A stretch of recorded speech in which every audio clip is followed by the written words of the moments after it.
le 1er novembre prochain, cela aurait fait 20 ans que le Tchad a ratifié le statut de Rome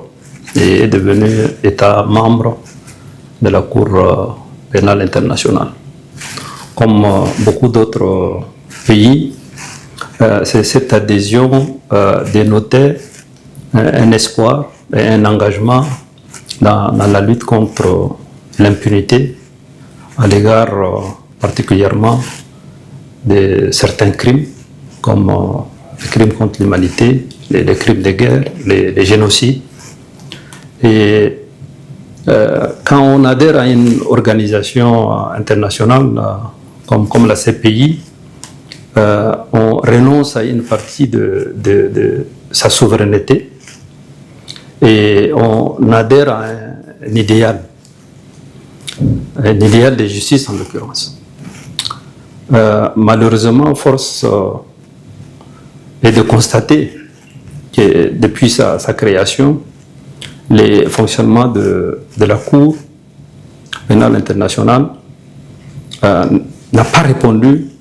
aux attentes, aux principes pour lesquels cet organe a été institué au moment où je vous parle,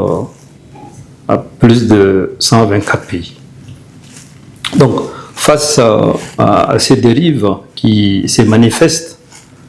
par des poursuites, je dirais, sélectives,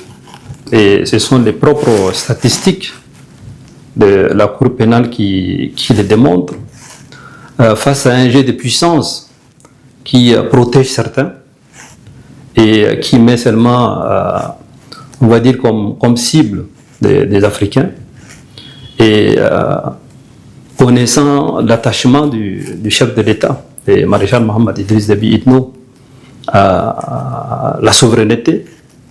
qu'elle soit africaine ou bien nationale, l'équité, les Tchad ne se sentaient plus en phase avec la Cour pénale internationale telle qu'elle fonctionne aujourd'hui. Et donc c'est, je dirais avec beaucoup de regrets,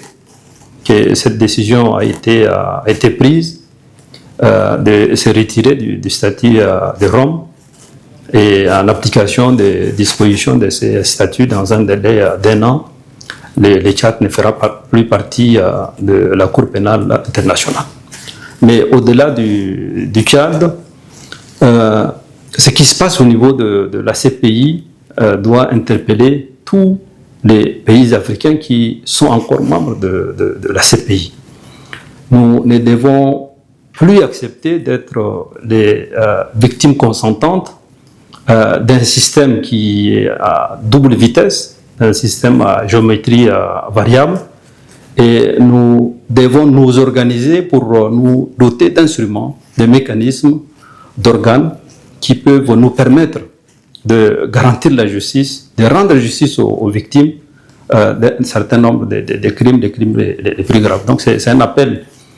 qui est lancé à tous les pays africains, et nous sommes toujours attachés à la lutte contre l'immunité. Le Tchad continuera de respecter ces engagements qui découlent d'autres instruments internationaux. Et ce qui est encore plus regrettable, c'est que depuis que nous sommes membres de la Cour pénale internationale, il n'y a pas un pays qui a autant respecté ses obligations vis-à-vis de cette instance. Nous avons collaboré systématiquement dans toutes les enquêtes qui sont menées par la CPI, que ce soit en RCA ou bien que ce soit au Soudan. Et il est dommage que par certaines pratiques, les États sont poussés à quitter la CPI, et le Tchad, comme vous le savez, n'est pas le premier à partir et ne sera certainement pas le dernier.